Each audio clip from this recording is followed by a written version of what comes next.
दोस्तों, आज हम देखेंगे इंग्लिश सब्जेक्ट के 1.1 की पोएम अ टीनेजर्स प्रेयर।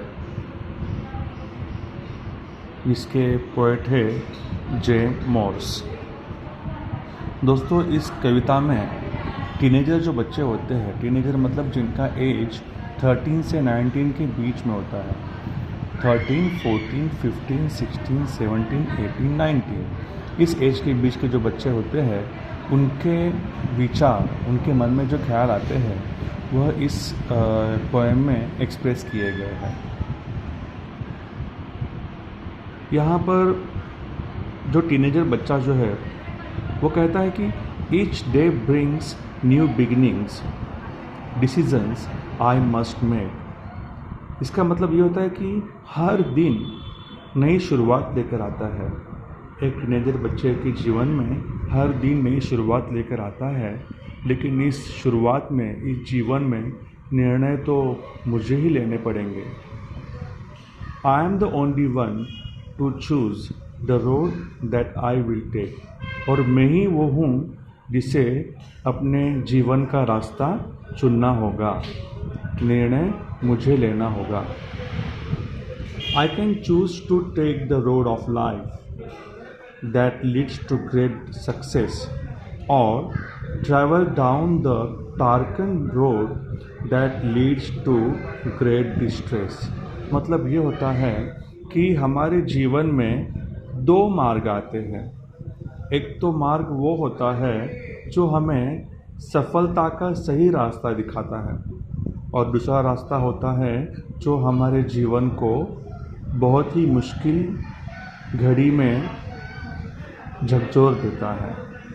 हमारे जीवन के दो रास्ते, जो एक सफलता की ओर लेके जाता है और दूसरा रास्ता हमारे जीवन में बहुत मुसीबतें लाता है, हमारे जीवन में तकलीफ़ें लाता है। लेकिन ये मुझे तय करना है कि ये कौन सा रास्ता चुनना है, सफलता वाला रास्ता कि मुश्किलें पैदा करने वाला रास्ता। Please open up my eyes dear Lord that I might clearly see. Help me stand for what is right, bring out the best in मी।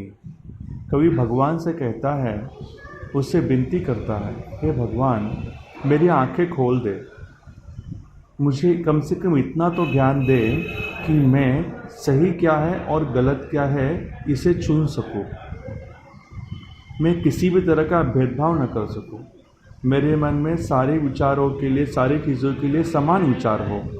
जो सही है वो सही है और जो गलत है वो गलत है, ऐसा कहने की मुझ में क्षमता दे। मेरी आंखें तू खोल दे, जिससे मेरे अंदर जो भी अच्छे गुण होंगे वो निकल कर बाहर आएंगे। कवि भगवान से ये भी कहता है, help Lord to just say no when temptation comes my way, that I might keep my body clean and fit for life each day. कवि भगवान से कहता है कि भगवान, जब कभी भी मेरे रास्ते में कभी कभी कुछ चीज़ें ऐसी होती है कि जो चीज़ें मुझे गलत रास्ते पर लेकर जाएंगी और इसके प्रति मेरा मन अट्रैक्ट होगा, आकर्षित होगा। अक्सर गलत चीज़ों के प्रति टीनेजर्स का मन जो होता है वो जल्दी उनकी तरफ बढ़ता है। ये उम्र ही वैसी होती है कि अक्सर बच्चों का मन जो होता है वो गलत चीज़ों के प्रति, जो चीज़ें उसका भविष्य बर्बाद कर देगी, ख़राब कर देगी, उन चीज़ों के प्रति उसका आकर्षण जो है ज़्यादा होता है। तो कवि भगवान से कहता है कि जब कभी भी ऐसा टेम्पटेशन मेरे लाइफ में आए, ऐसी चीज़ें जो मुझे अपनी तरफ खींच रही है, गलत चीज़ें मुझे खींच रही है, ऐसी चीज़ें मेरे अगर लाइफ में आती है तो मुझे उससे दूर रहने की क्षमता दे।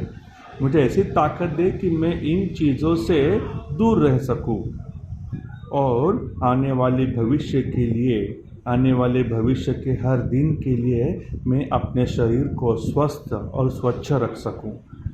अगर वो इन चीज़ों से दूर रहेगा तो उसका शरीर अपने आप स्वस्थ रहेगा, स्वच्छ रहेगा।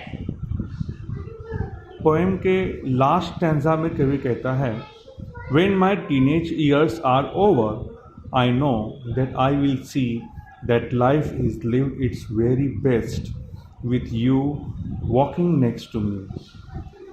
कवि कहता है कि जब मेरा टीनेज ईयर्स पूरा होगा, जब मेरे टीनेज ईयर्स मतलब 19 ईयर्स पूरे होंगे, तब मैं देखूंगा कि मेरा जीवन जो है वो मैंने बहुत ही अच्छे तरीके से जिया है।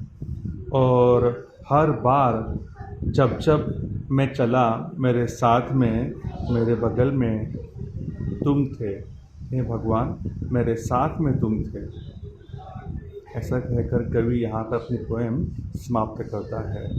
देखिए, इस पोएम में बहुत ही सुंदरता से कवि ने अपने विचार जो है, एक बालक जो 13 से 19 के बीच के होते हैं बच्चे, उनके मन में आने वाले विचार बहुत ही सुंदरता से यहाँ पे व्यक्त किए हैं। दोस्तों, इस पोएम में आपको एप्रिसिएशन आने के चांसेस है, या तो फिर एप्रिसिएशन नहीं आया तो उसके ऊपर आपको क्वेश्चंस आने के चांसेस है। ठीक है, थैंक यू।